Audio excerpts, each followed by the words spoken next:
बच्चों नमस्कार, कैसे हैं आप सब लोग? उम्मीद करता हूँ कि आप सब लोग अच्छे होंगे, बेहतरीन होंगे, लाजवाब होंगे, एकदम बिंदास होंगे और साथ ही बहुत अच्छे से आप लोग अपनी पढ़ाई को कर रहे होंगे। ठीक? जितनी भी 2D चीजें होती हैं मेरे भाई, जितनी भी 2D चीजें होती हैं, 2D जैसे जब मेंसुरेशन पढ़ाऊंगा जब आपको बताऊंगा, अभी के लिए इतना जान लीजिए, आयत अगर आपके सामने कहीं आता है, वर्ग आपके सामने कहीं आता है, त्रिभुज आपके सामने कहीं आता है मेरे प्यारे दोस्त, कोई सा भी चतुर्भुज आपके सामने आता है, कोई सा भी चतुर्भुज चाहे वो पैरेललोग्राम हो, चाहे वो मेरे भाई आप लोगों का ट्रेपेजियम हो, चाहे वो रोम्बस हो, कोई सा भी चतुर्भुज आपके सामने आता है या फिर आप लोगों के सामने जो है और भी कुछ 2D आता है, तो मेरे प्यारे दोस्त ऐसे टाइप के क्वेश्चंस को हम लोग सक्सेसिव से कर रहे होते हैं। सक्सेसिव से कर रहे होते हैं, यानी अगर दो चीजों में परिवर्तन किया है और उसका ओवरऑल इंपैक्ट आपसे पूछा गया है तो आप लोग सक्सेसिव लगा सकते हो। लेकिन अगर क्वेश्चन आपके सामने 3D का आ गया, उसने क्वेश्चन घनाभ का दे दिया, उसने क्वेश्चन आपको घन का दे दिया, उसने क्वेश्चन आपको बेलन का दे दिया, उसने क्वेश्चन आपको शंकु का दे दिया, उसने क्वेश्चन आपको गोले का दे दिया, उसने क्वेश्चन आप लोगों को अर्धगोले का दे दिया, तो मेरे प्यारे दोस्त फिर आपको दो बार जो है वो आप लोगों को सक्सेसिव लगाना पड़ेगा। बेहतर रहेगा कि आप उस क्वेश्चन को रेशो से सॉल्व कर लें। ठीक है, बताइए मेरे प्यारे दोस्त, एक त्रिभुज के आधार को मापते समय 40% बढ़ाया जाता है तथा ऊंचाई को 40% घटाया जाता है, तब इसके क्षेत्रफल में कितना परिवर्तन होगा? तो मेरे भाई जो त्रिभुज जो है वो मेरी 2D फिगर है और 2D फिगर में हम लोग सक्सेसिव से क्वेश्चन को सॉल्व कर लेते हैं। पहले एक भुजा को 40% बढ़ाया गया, फिर दूसरी भुजा को 40% घटाया गया, प्लस एक भुजा को 40% बढ़ाया गया है, दूसरी भुजा को 40% घटाया गया है और बटे में क्या लिख देंगे? 100 लिख देंगे। लिख देंगे क्या? अगर मैं यहां से देखूं तो ये कट जाएगा, दो जीरो से दो जीरो कट जाएंगे, यानी कि 16% माइनस में आ रहा है, इसका मतलब उसका एरिया 16% घट जाएगा। माइनस ये इंडिकेट करता है, माइनस ये इंडिकेट करता है कि चीजों में कमी आ रही है, माइनस ये इंडिकेट करता है कि चीजों में कमी आ रही है। क्या ये मेरी बात क्लियर हुई? आपने कहा जी ये पॉइंट तो क्लियर हो गया, लेकिन अगर मैं इसे को थोड़ा सा पढ़िएगा बच्चे, क्या एक त्रिभुज के आधार में 40% की वृद्धि की गई, बेस को 40% बढ़ाया गया, इसकी ऊंचाई कितने प्रतिशत बढ़ाई जानी चाहिए ताकि क्षेत्रफल में 60% की वृद्धि हो जाए? इसमें थोड़ा सा चेंज आप लोगों को दिया हुआ है, इसमें थोड़ा सा चेंज आप लोगों को दिया हुआ है। एक्चुअल में मामला क्या है उस मामले को थोड़ा सा सुनिए। ये मेरे प्यारे दोस्त एक त्रिभुज है, त्रिभुज का एरिया का फॉर्मूला क्या होता है? 1/2 बेस इंटू हाइट होता है, आधार गुणा ऊंचाई होता है। आप कहेंगे इसे सक्सेसिव वाले से करिए तो उलझ जाओगे सक्सेसिव वाले से। ध्यान से सुनो, मैंने आपसे ये पूछा कि क्या 1/2 में कोई बदलाव हुआ? आपने कहा ये कांस्टेंट वैल्यू है, इसमें कोई बदलाव नहीं हुआ। मतलब सारा कुछ डिपेंड करता है बेस इंटू हाइट पर।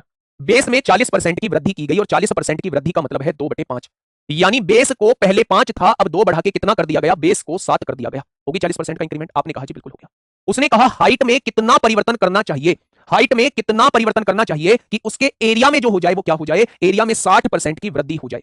एरिया में 60% की वृद्धि का मतलब है, 60% की वृद्धि का मतलब है 3/5, यानी अगर एरिया 5 था तो अब कितना बन जाए? अब एरिया 8 बन जाए, अब एरिया 8 बन जाए। तो वो आपसे ये पूछ रहा है भैया जी हाइट में कितना परिवर्तन हम लोगों को करना पड़ेगा, हाइट में कितना परिवर्तन हम लोगों को करना पड़ेगा? बेटा पहले डिटेल में सुन लो, फिर इसके बाद जो है वो डायरेक्ट अप्रोच इसकी देख लेना। पहले डिटेल में एक बात सुन लो।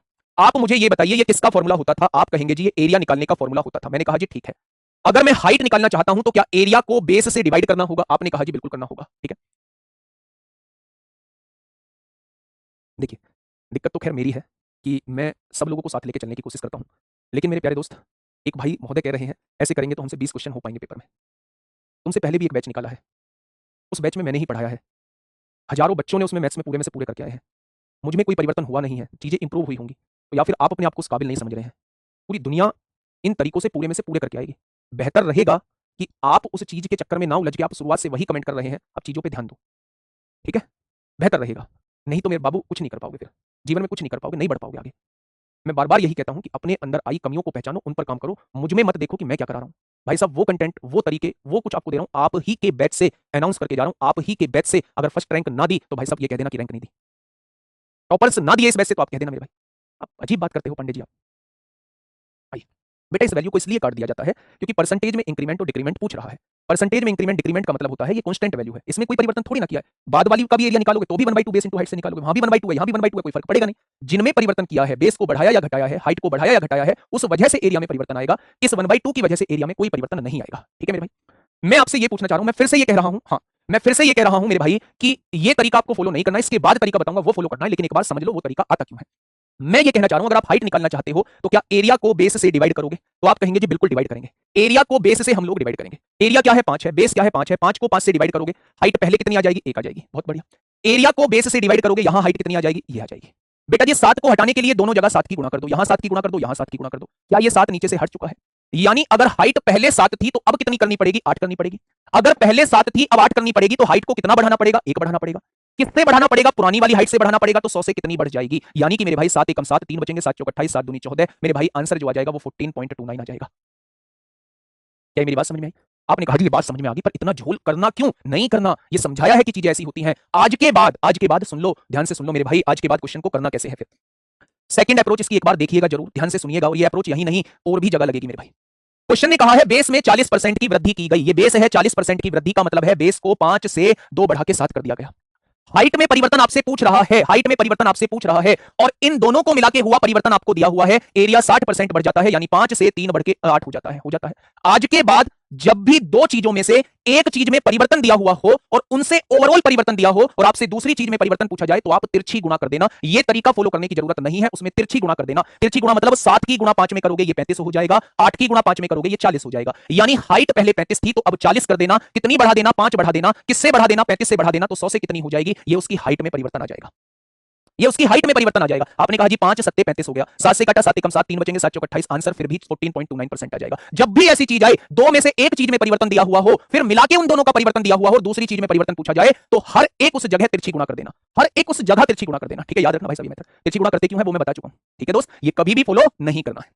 देखिए आइए मेरे भाई, आयतन का कभी आपसे जिक्र किया जाए तो घन का आयतन होता है a क्यूब, यानी जो भी भुजा दी गई है अगर उसका क्यूब कर दोगे, जो भी भुजा दी गई है उसका क्यूब कर दोगे तो आपके सामने उसका आयतन निकल के आ जाएगा, आयतन निकल के आ जाएगा मेरे भाई। ठीक है, देखिए क्वेश्चन क्या कहना चाह रहा है।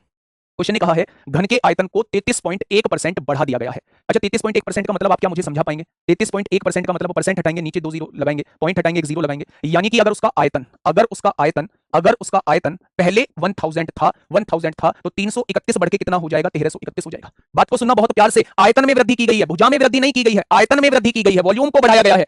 33.1% की फ्रैक्शन मैंने बनाई तो 331 बटे 1000 आ गई। यानी मेरे प्यारे दोस्त अगर उसका आयतन यानी वॉल्यूम पहले 1000 था तो अब उसका वॉल्यूम 331 बढ़ के कितना हो जाएगा? 1331 हो जाएगा। क्या आपकी बात समझ में आ गई? वॉल्यूम मेरे पास है, मुझे भुजा निकालनी है, इसकी भुजा पर क्या प्रभाव पड़ेगा, इसकी भुजा पर क्या प्रभाव पड़ेगा, मुझे ये निकालना है। अच्छा मुझे ये बताइए बेटा जी, मुझे ये बताइए अगर वॉल्यूम मेरे पास दिया हुआ है, मुझे भुजा निकालनी है तो इधर से क्यूब हटा के क्या इधर क्यूब रूट लग जाएगा? तो आप कहेंगे बिल्कुल लग जाएगा। भुजा निकालनी है तो आयतन का घनमूल करना पड़ेगा तब भुजा निकल के आएगी। 1000 का घनमूल करता हूं तो 10 हो जाएगा, 1331 का घनमूल करता हूं तो 11 हो जाएगा। ठीक है, तो मेरे प्यारे दोस्त भुजा पहले 10 थी अब 11 हो चुकी है। कितनी बढ़ी? 1 बढ़ी। किससे बढ़ी? 10 से बढ़ी, तो 100 से कितना बढ़ जाएगी? यानी कि इसकी भुजा में जो परिवर्तन हुआ होगा वो 10% इंक्रीज का परिवर्तन हुआ होगा। इसकी भुजा जो बढ़ी होगी वो 10% बढ़ी होगी। जब भी हमें वॉल्यूम दिया हुआ हो, जब भी हमें आयतन दिया हुआ हो, उसका घनमूल अगर हम लोग कर देंगे तो हमारे पास भुजा निकल के आ जाएगी, हमारे पास साइड निकल के आ जाएगी। इसका घनमूल किया 10 आ गया, इसका घनमूल किया 11 आ गया, 10 से बढ़ के 11 हो गई है भुजा। कितनी बढ़ी? 1 बढ़ी। किससे बढ़ी मेरे भाई? 10 से बढ़ी, तो 100 से कितनी हो जाएगी? तो आप कहेंगे 10% हो जाएगी। ठीक है, ये बात समझ में आ गई, बहुत बढ़िया। नेक्स्ट क्वेश्चन आइए। आपने कहा बेलन का आयतन पाई आर स्क्वायर एच होता है। बेटा जी यहां देखिए पाई की वैल्यू इसलिए नहीं लेंगे क्योंकि पाई कांस्टेंट है। अगर पाई कांस्टेंट है तो इसका आयतन जो निकलेगा इस फॉर्मूले से निकलेगा। उसने कहा है रेडियस को 20% बढ़ाया गया, यानी 5 से 1 कम किया गया है, 4 कर दिया गया। हाइट को 40% बढ़ाया गया, यानी 5 से 2 बढ़ा के 7 कर दिया गया। हो गई। मुझे जरूरत है आर स्क्वायर की, यानी आर की वैल्यू 5 है तो आर स्क्वायर की वैल्यू 25 हो जाएगी। आर की वैल्यू 4 है तो आर स्क्वायर की वैल्यू 16 हो जाएगी। आर स्क्वायर की गुणा एच में करूंगा तो वॉल्यूम मेरे सामने आ जाएगा, आर स्क्वायर की गुणा एच में करूंगा वॉल्यूम मेरे सामने आ जाएगा। कितना वॉल्यूम कम हुआ? 13 कम हुआ। किससे कम हुआ? 125 से कम हुआ, तो 100 से कितना कम हो जाएगा? 10.4 का डिक्रीमेंट आ जाएगा। ठीक है दोस्त, आपने कहा जी बिल्कुल ठीक है। उसका कर्व्ड सरफेस एरिया पूछा जाए, ये क्या होता है बाद में बात करेंगे, हम मेंसुरेशन में बात करेंगे, लेकिन इसके फॉर्मूले थोड़ा सा अभी आप लिख लीजिए मेरे भाई। अगर इसमें चेंज पूछे तो 1/3 में कोई चेंज नहीं होता, पाई की वैल्यू में कोई चेंज नहीं होता, वॉल्यूम ऐसे निकलता है। इसमें चेंज पूछे तो पाई की वैल्यू में कोई चेंज नहीं होता, कर्व्ड सरफेस एरिया ऐसे निकलेगा। इसमें पूछे तो इसके पाई की वैल्यू में कोई चेंज नहीं होता, टोटल सरफेस एरिया ऐसे निकलेगा। ठीक है दोस्त, अब मेरे प्यारे दोस्त आप लोग जो है इस क्वेश्चन को आप मुझे होमवर्क में बताएंगे। ठीक है मेरे भाई, ये क्वेश्चन आपके लिए होमवर्क है। नेक्स्ट जो टॉपिक हम